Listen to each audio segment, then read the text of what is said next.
guys! Welcome back to our YouTube channel. So today is magre-repair ako ng mga ano ni Daddy, yung mga pantalon niya. Kasi nga butas-butas, and tingnan nyo yung isa. So eto yung mga i-repair ko. Kasi nga mga pantalon nyo ni Daddy, mga jogging pants. So hindi niya kasi nagagamit na kasi gawa nga ng mga butas. So ayan. So, bale, ito yung pinapa-repair sa akin ni Daddy. Ayaw niya kasi bumili ng bago. Yes, ayaw niya bumili ng bago. Kahit butas-butas na nakailang repair na ako dito sa mga ano niya, sa mga pantalon niya, pang everyday use niya, pang trabaho. So, ayaw niya bumili kasi ng bago. Pwede namang bumili ng bago, di ba? So, ayan, mga butas-butas na, eto, butas. So, sabi niya, tulungan mo naman ako. I-repair mo naman yung aking mga, ano dyan, mga pantalon. So, etong isa is bago to, bali hindi pa niya nagagamit. Kaso ang luwag, sabi niya, i-adjust ko daw. Tingnan niyo naman, tingnan niyo naman ang itsura nitong pantalon na nabili niya. Yung uso na mga yung uso na mga pantalon, yung tingnan niyo, yung mga jogging pants na uso na parang wide leg siya. Ayan. Gusto niya yung medyo sakto lang sa kanya. So, ang gagawin ko na lang is susunod ko na lang sa size, no. Ang gusto niyang mangyari, isunod ko na lang daw dito sa size netong netong isa niyang jogging pants. So, ayan, kailangan magka-size sila netong jogging pants na to. So, ito, saktong-sakto lang sa kanya. Tingnan nyo naman kung gaano kaluwag to. Di ba, parang kasya na ako dito. Parang dress ko na itong isang paa pala. So, ngayon, alas 2 na ng hapon, tsaka ko lang masisimulan itong tahiin itong ni Daddy. Meron pa akong isang gagawin. Ito yung gagawin ko na pang ng bahay ng aming kutsyon. And ito yung isa kong para siyang pantalon or jogging pants. Ano tawag dito? Yan, ganyan. Sobrang laki din. Ang tagal-tagal na nito. Hindi ko pa na gagamit. So, ayun si Zoe. Hi! Hi! Hello! Hello! Ha? So, ayan nga. Nasikaso ko na kanina yung mga gagamitin kong sinulid. So, bali, 3 klase ito. Isang gray, isang black, and meron ding white. And kapag may oras pa, yun, magagawa ko yung para sa akin yung wide leg na yun. Kasi, sayang, hindi ko nagagamit. So, dito na nga ako maglalatag. Dito ko na aanuhin yung kanyang, etong kanyang wide leg. Dito ko na susukatin. Hayain na, malik ako. Kay, mag-aano naman ako dito. Ito, matalim itong bunting didi. Na? Kiss mama.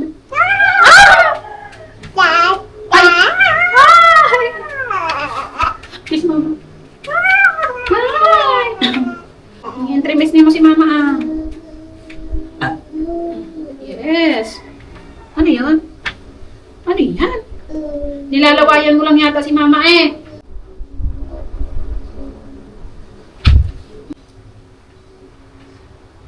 So, natapos ko na nga siyang i-cut. Tingnan nyo. Ganyan yung cut ko. Natapos na. So, tatahiin ko na lang to.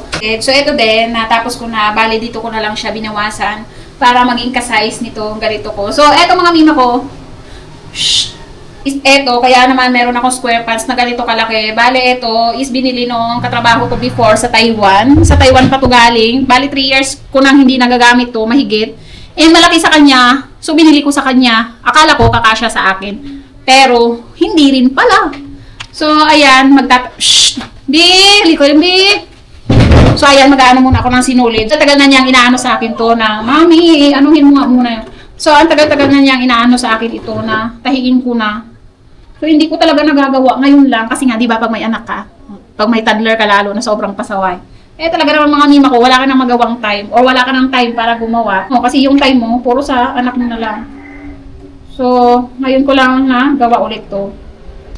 So, unahin ko na nga itong kanyang color black na to, itong maluwag na to. Kasi nga, baka makalimutan ko kung gaano kalapad yung pinaka-allowance. And, ayun na nga mga mima ko, buti na nga lang, nakagawa na ako ng promotional video para sa aking TikTok. So, para sa aking TikTok, syempre, yun yung aking sideline, mga mima ko. Hindi pwedeng wala tayong sideline dito sa Pilipinas. Kasi nga, mga mima ko, kailangan natin ng pera, pambayad ng parcel.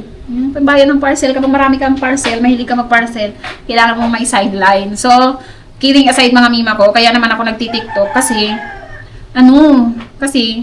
para naman may income ako dito sa bahay, kahit dito lang sa bahay. Kasi nakakaawa naman yung asawa ko na Nakakawa naman yung asawa ko na yung kinikita niya sa trabaho, sakto lang dito sa amin, sakto lang dito pang gastos namin dito sa bahay.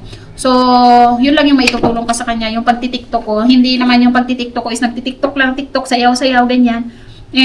Lahat naman ay ginagawa kong pagtitiktok is para naman kumita ako sa pag-a-affiliate. Yes, nag-a-affiliate ako sa TikTok.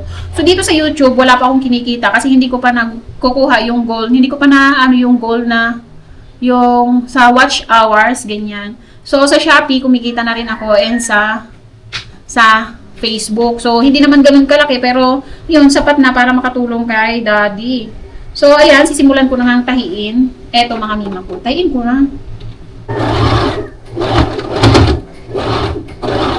Zoe! Zoe! Halika dito, malaglag ka dyan. Tingnan yung mga mima ko naman, yung anak ko. Ayaw. Zoe! Lapit ka dito, malaglag ka sa pintuan, okay? Ha? Dito lang ha? Behave lang nak, behave lang, matatapos na si mama.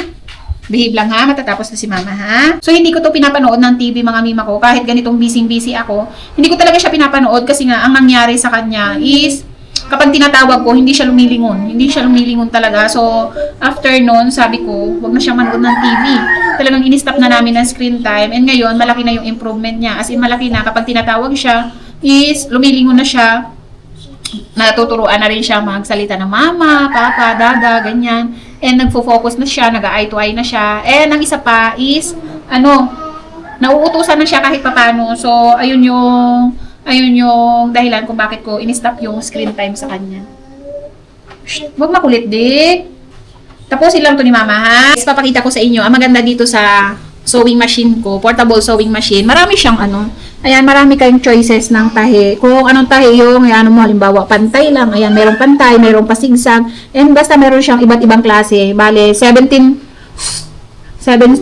stitches na ang meron ito, portable sewing machine na to. Kaya marami akong nagagawa dito sa sewing machine na to. Matagal na to, almost 3 years, mahigit na rin. Nung umuwi ako galing Taiwan, binili ko to.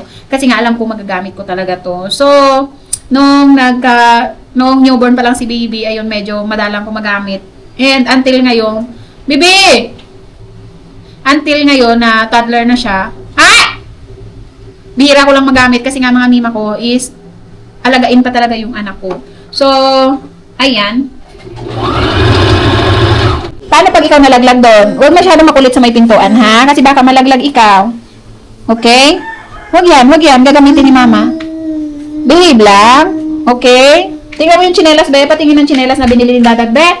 Ay, sus talaga. Ang ganda-ganda ng tsinelas. Napakakulit.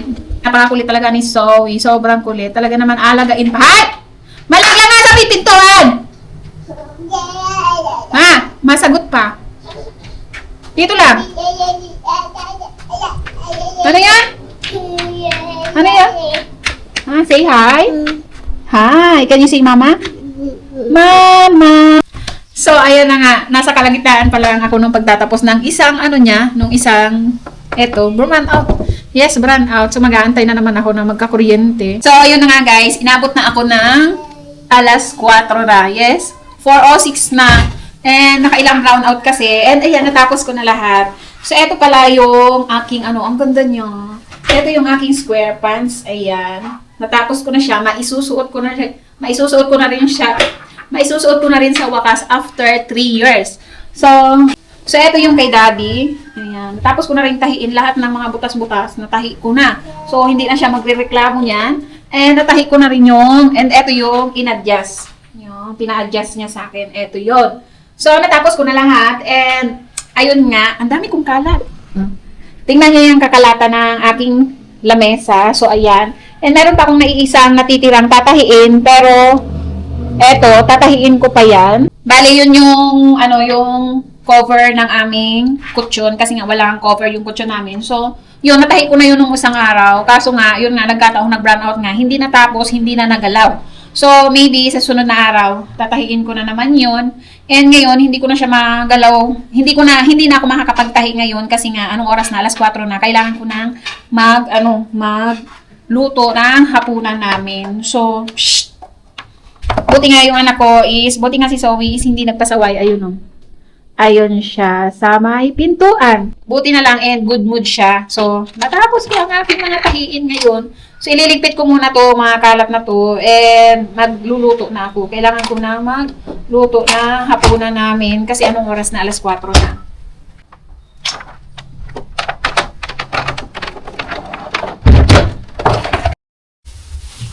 So, meron ako dito kalahating carrots and dalawang maliliit na patatas.